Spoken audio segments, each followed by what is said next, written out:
Hello friends, welcome to my YouTube channel. My name is Mark. Today I wanted to show you a quick video of this. This is my travel kit. Ta-da! This is what sits underneath the front seat of my car wherever I go, and it's what I also take with me on vacations and whenever I go away.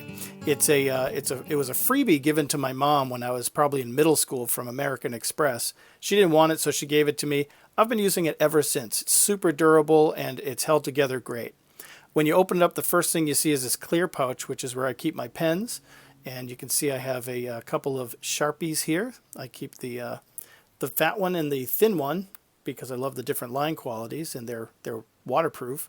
These are Vision Elite and 207 Uni Ball Signo black gel pens in .08, .05, and .03. So there's a variety of tips on these. And I also keep the Uniball colored gel pens, which I'll get into later, but these are great too. This is a Uniball Signo white gel pen, which is great on black paper, or if I use Sharpies and I want a little highlight on there, you can see that it's just a white gel pen. This is a ballpoint pen that I got as a freebie.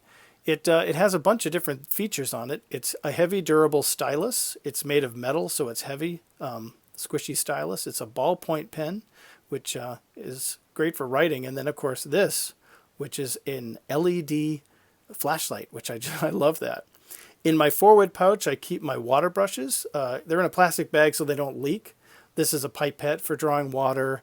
I got a couple of Holbein Waterbrush pens right here. And I have a couple of generic ones I got at Barnes & Noble that have a couple of different tips on them. This is a Sakura Waterbrush that comes with the field kit if you buy that. And they're all great. The Holbein grips better and it fills more with water. You get more water out of it. The generic ones, like I said, have the chisel tip. These are Da Vinci pocket brushes in case I don't want a water brush and I want a classic, sable brush. In this pocket, I have my drawing stuff, erasers, brush for crumbs, and these are the mechanical pencils that I review in another video. These are colored Papermate mechanical pencils. These are the same leads, but just in cheaper bodies. And this is just your basic graphite Bic mechanical pencil. I keep a white Prismacolor pencil on hand for highlights and for blending. And of course, I keep this, which is paramount for my kit. It's my XActo blade, which is great for just trimming and anytime you need a cutting edge for something. This is a 2B pencil that I just got rid of all my other drawing pencils, and I just keep the 2B. It's the only one I ever need, so I've just found the other ones just made everything clunky. In the big set, this is my Sakura Watercolor set. I keep this on hand all the time. I adore this set. It's got this palette that reattaches around. It's got a couple of sponges, and it comes with the water brush. This is a Pentel Waterbrush. I switched it out for the Sakura one. The only thing I don't like about this set is that the paints do crack. So if you do look for this one, just be aware of that. But it also has the ring on the back for field work. My sketchbooks, I've got a Stillman & Burns Smaller Zeta series, my handbook journal, which I reviewed in another video. I do love this sketchbook. It's got the little pocket for my scraps and things, and it's just great for just going out into the field and just doodling and sketching and drawing and writing, whatever you do. And I love this book. This is a great little book. Also in here, I keep my harmonica. So if I go to the beach or the park or something and I want to break from drawing, a little pencil sharpener. It's a cheap one, and things get caught in it sometimes. A cup for water, a binder clip, and a little sponge for when I do watercoloring. And then, of course, good hygiene. You got to have good hygiene as an artist. That's my toothbrush kit. So this is my travel kit. I hope you appreciate and like that. Let's go over here and do a quick review.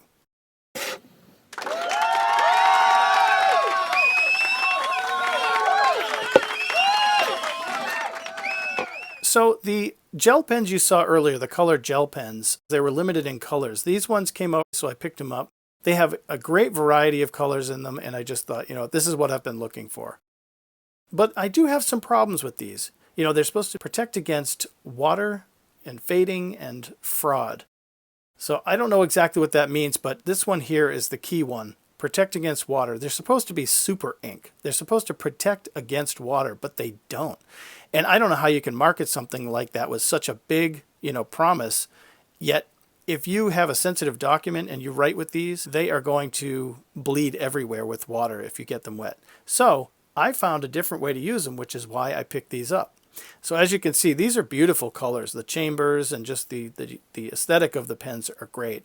I love the color chamber here. I love the rubber grip. It's really solid. The tips are strong. The clip is tight.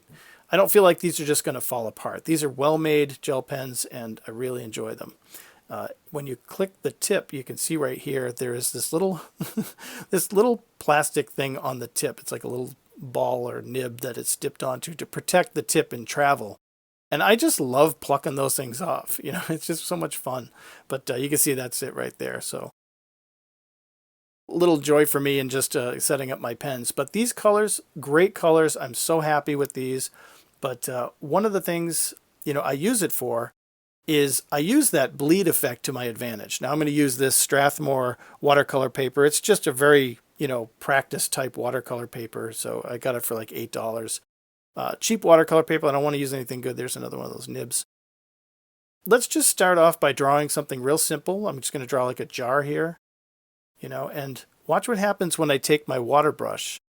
So the pens draw really well, but like I said, if they get wet, they're going to bleed. So I'm going to use that to my advantage. And this is pretty much how I sketch with these pens all the time. So I can draw like this, pull the ink inward into the drawing, and it's not quite watercolor, but it's not quite like, you know, a water-based pen either. The pink here is a really bright pink. It doesn't have as much of a bleed effect. So what I've learned is that the lighter, brighter colors aren't as strong as the darker ones, but they still have the same quality. They still bleed out.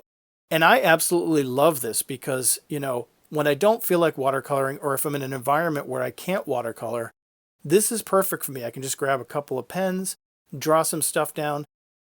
And the great thing is that this will keep forever. This, you know, I've had, you know, gel pen drawings that I've had sit for months or even a year, and I come back. This is a Pilot gel pen, and it too has the same effect. So what I've learned is most gel pens I've ever tried have this effect. And it was something that I learned, and I thought, geez, this is not what I bought it for. But yet it turned out to be a completely different feature that I think they should sell it like this as a feature. But so for me, you know, I can let these drawings sit for months and water will still activate that gel ink.